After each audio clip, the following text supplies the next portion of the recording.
Yes, that's nice. Now, where is it? Must be in here somewhere.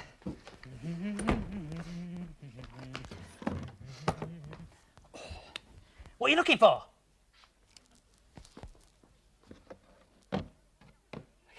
Alice Springs. Does she? Not she. Alice Springs is a town in Australia.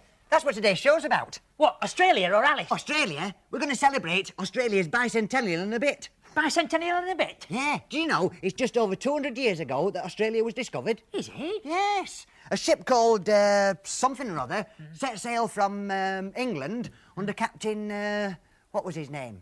Hook. That's right. Hook? Yeah. Didn't he go after Peter Pan? That's right. He was looking for Peter Pan and he accidentally found Australia. Oh. What about Cook? Oh, they didn't need one. They took sandwiches. Chucklevision, Chucklevision, Chucklevision. Chucklevision, Chucklevision.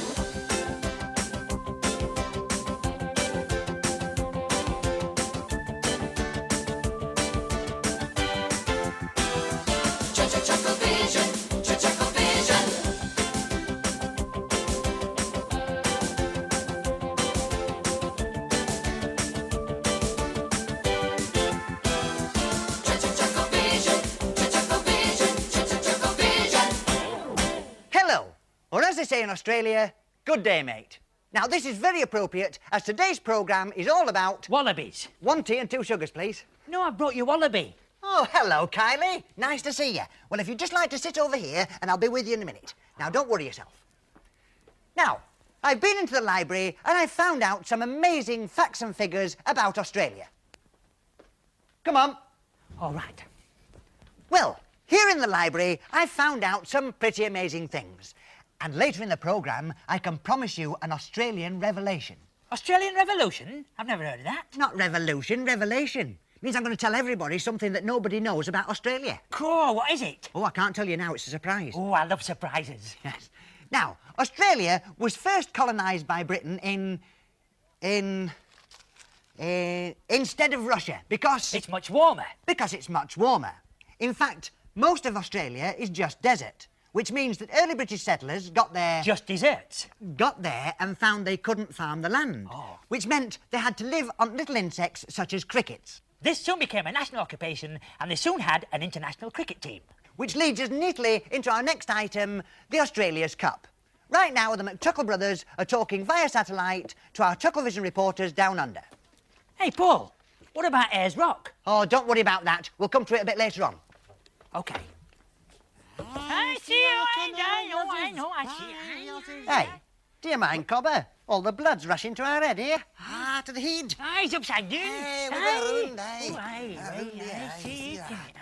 I see you, Cobber. OK, aye, all right, Cobber. Hey, there you are, mate. OK, Yeah, thanks, mate. Yeah. Well, good day. Good eye. Now, before we get to the Australia's Cup, let's get 1 or 2 things sorted out. Most of you people over there think that just because we're living on the other side of the world, all us Aussies walk around on our heads. Ridiculous. Exactly. Ridiculous. As you can see, over here down under, we're just the same as anywhere else. Yeah, so let's hope that's got that lot sorted out. Yeah. Hey, what about the Australia's Cup? Oh, yeah, the Australia's Cup. Yeah. Here it is. It is. The Australia's Cup. Yeah. Well, very nice, isn't it? It is very nice. Tell you what, mate, I'm parched. Pour us a drink of milk. OK, Blue. On our heads. That's Yeah. ridiculous.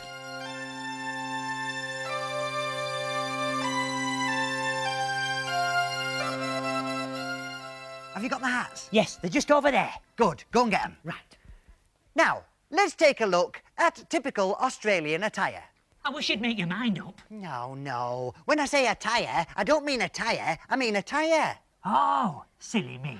Have you got the hat stand? No, I couldn't get a hat stand, but don't worry, I'll do it. Oh, right.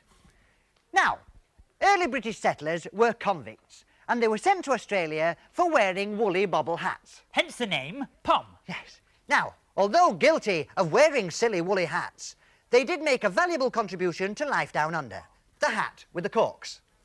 Now, you can see the similarity between the English pom-pom hat and the hat with the corks. They both help keep the flies off your face. Unless you wear your trousers on your head. Both very effective, but with the English pom-pom hat, it also helps keep the suntan off your face. Hey, it suits you, that. Out in the bush, the typical Australian would wear the hat with the corks with the herder's coat. Oh, I forgot that. Hey? What are you doing? I couldn't get a herd. Will one goat do? Well, now it's time for armchair theatre. Or as they say in Australia, now it's time for armchair theatre. Hey, what about Ayers Rock? Oh, don't worry, I won't forget Ayers Rock. Oh. Mrs. Philomena Hall's phone rang one breakfast time. Hello, Mrs. Philomena Hall's residence? Crackle, crackle, she heard. Then came a very faint voice. Cousin, Sydney, Australia, Adelaide, I'm arriving. Lunchtime. Can I stay? Relatives from foreign climes are particularly welcome. I didn't realise I had a cousin Adelaide in Australia. That'll show the Higgins next door. And so she put on her very best pink velour tracksuit and went out and bought a bottle of the finest Cyprus sherry. I can't stop to chat, she said as she passed Mrs. Higgins from next door in the street. Mrs. Higgins looked startled. Mrs. Philomena Hall never stopped to chat to anybody. I've a representative from the Australian branch of the family visiting later. And so she set to about the house. She removed the brightly coloured mugs she usually had her tea in and hid them in the cupboard and got out her very best tea service. She laid out a row of books on the sideboard to give the place a cultured air. And she got a very specially soft roll of pink toilet paper and put it by the loo. She sat down by the dressing table and lined up rouge, lipstick, powder and mascara, and 3 bottles of wrinkle remover. She was going to make quite sure that she looked no older than cousin Adelaide from Australia when she arrived. 2 hours later, she was ready, and putting on her highest of heels, she went downstairs. The front doorbell rang, and Mrs. Philomena Hall of Pennuel Road, Liverpool, went downstairs to greet her long-lost cousin Adelaide from Sydney, Australia. She opened the door and gasped. The person standing on the doorstep certainly wasn't cousin Adelaide. The person standing on the doorstep was a man, grinning from ear to ear and clutching a koala bear. G'day, Phil. I'm sorry, I'm expecting my cousin from Australia. That's me. You're not my cousin Adelaide from Sydney? Almost. Cousin Sydney from Adelaide. Sydney's the name, Adelaide's the place.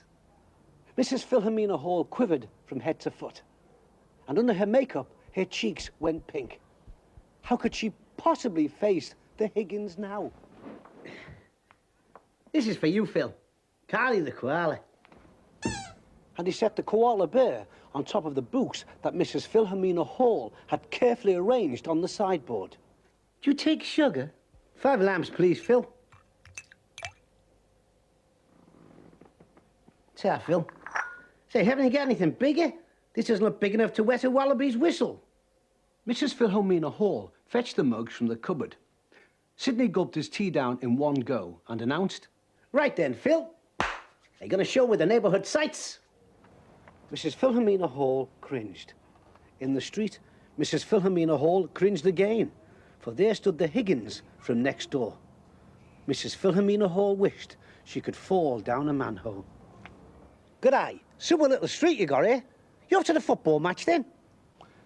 Mr. and Mrs. Higgins were decked out with brightly coloured rosettes. Mrs. Philomena Hall wished the ground would open up and swallow her. "Isn't soccer sort of rough?" "You bet. Come on." And so Mr. and Mrs. Higgins from next door, cousin Sydney from Australia, and Mrs. Philomena Hall went to the football match. In the stands, Mr. and Mrs. Higgins from next door and cousin Sydney from Adelaide were laughing and cheering and joking. And Mrs. Philomena Hall, who could see everything, was quite carried away by the occasion and began to shout in a rather posh voice, "Oh, get on with it, you great pudding!" "He's a very nice gentleman, your cousin Sydney. A very nice gentleman indeed." And so Mrs. Philomena Hall decided that perhaps having cousin Sydney from Adelaide, Australia, staying with her wasn't such a bad thing after all. Chucklevision, Chucklevision, Chucklevision. Hey, did you know there are nearly 16 million people live in Australia? Is there? Yeah, and it's a little known fact that if Australians lived in Egypt, they'd be called Egyptians. Would they? Yes. Well, I never. Never what? Never nothing. Quite right too. Now, the real natives of Australia are called Aborigines, and they live in the outback. There's nobody out back here. No, the outback's the desert part of Australia. Oh, is it? Yeah, Oh. and the Aborigines are highly superstitious. Are they? Well, for instance, you'd never get one walking under a ladder. Why not? There aren't any ladders. Oh, that explains it then. Another thing that would have impressed Captain Hook were the different forms of wildlife, such as... Crocodile Dundee. He chased him in Peter Pan. Oh, yeah, of course he did. Now, let's take a look at the different forms of Australian wildlife. Oh! Hey, don't forget Ayers Rock. I won't forget. Okay. Yes, Australia is inhabited by many strange creatures. And I've got them all here. Kangaroos, possums. The only thing I've not got is a platypus duck. Why not? I couldn't afford the platypus duck bill. Oh. Well, in that case, let's start by taking a look at the wombat. For batting wombs. Yes. Possums. Here's a picture of one. I can't see anything. No, well, they're very shy. Oh. Aren't possums the things they use for chasing bad guys out of town on cowboy films? No, that's a posse, not a possum. I thought a posse was a cat. Then there's the dingo. An Australian doorbell. Dingo. No, a dingo is a wild dog, like a jackal. No thanks, I had a sandwich earlier on. And then there's the koala. A koala bear is a cuddly little creature that lives in trees. Like baby bushes. You mean bush babies, and no, they're not. Oh. Koala bears are timid little creatures, and they live by eating the leaves of gum trees. Does that mean they stick to the diet? Eucalyptus. I never, I just tapped his shoulder. No, they all live in a tree called the eucalyptus. Must be a very big tree. It's quite big. Hey, I've seen eucalyptus oil in the shops. Yeah, they use that to stop the branches creaking. That's very clever. It is very clever. And no look at Australian wildlife would be complete without a look at the kangaroo. But who said this look was going to be complete anyway? Hey, Paul, what's this? That's an airline ticket. Is it? Yes, here on Chucklevision, no expenses spared. And right now, I'm going to fly off to Australia to show you the sights. Can I come? Oh, no, it's far too expensive. Oh, can't I do anything? Yeah, you can pack my bags. Oh, thanks. See you in Sydney.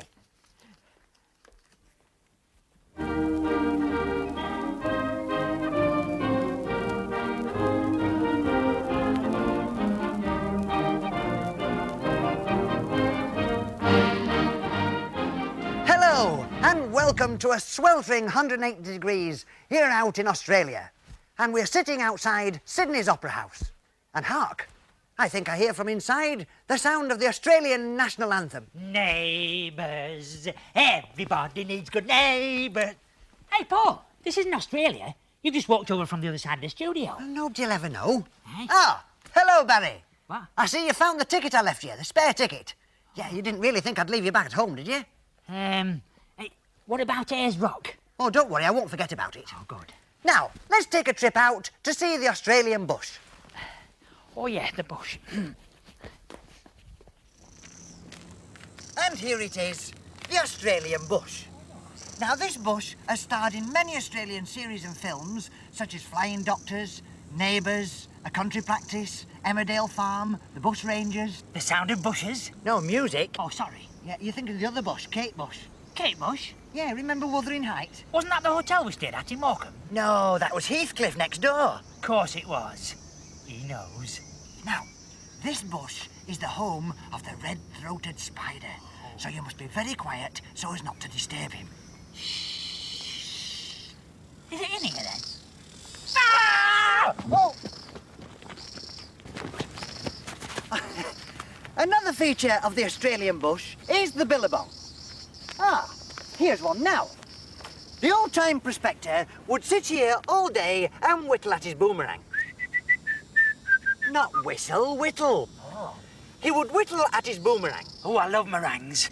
Not meringues, boomerangs. What's that, then? Well, it's like a V-shape made out of wood. Oh. Yes, you can almost imagine the old-time prospector sitting here under the shade of the... What are you doing? I'm making a boomerang, aren't I? That's not a boomerang. Well, it's V-shaped and made out of wood. Well, throw it away. What for? I want it. No, if that's a boomerang, it'll come back to you. Throw it away. There's no point in throwing it away if you want it to come back to you. There's no way that'll come back to you. There is. I'll put my address on it. Thick as a plank. Not quite. I'm playing some off. Give it here. Hey, I wanted that.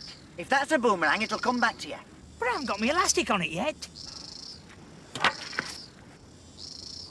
It's a boomerang. Back to the studio. Hey, don't forget it is rock. I won't forget, but I've got to do my Australian revelation first. Oh, you're back already. Well, you'll have to excuse me because I'm a little bit jet-lagged. But now it's time for Chucklevision's exclusive revelation, as promised, on Australia. Cool, I've been looking forward to this. Yes. We're going to prove conclusively and once and for all, here on Chucklevision, are you ready for this? I'm ready. That Australia was once joined on to Scotland. Really? How do you make that out? Well, look at the proof. Macaw parrots for a start. Yes. Yeah, well, Mac's a Scottish name, right? Yes, you're right. Right, yeah. now, secondly, where does a Scotsman keep his money? In a sporran. Yeah, and what's a sporran? It's a pouch on his kilt. Yes, and where does a kangaroo keep its young? In a pouch. Not a pouch, a sporran. Sporran. Yes. Yeah. And then there's the final bit of evidence. What's that? Well, if you take a map of the world, here we are. Down here is Australia. Yes. Yes. Now, if you take Australia off the map of the world, Yes. right, then you take a map of the British Isles, Yes. and you put Australia there, you see? Hey, Perfect fit. It is. Conclusive proof, once and for all, here on Chucklevision, that Australia was once joined on to Scotland. Hey, that's brilliant. Well, that's all we've got time for. Hey, I think I'll have my breakfast now. Hey, we forgot Ayers Rock. Oh, don't worry. We passed a sweet shop on the way home. I'll buy you some then. But don't eat it all at once, you might get sick. Oh,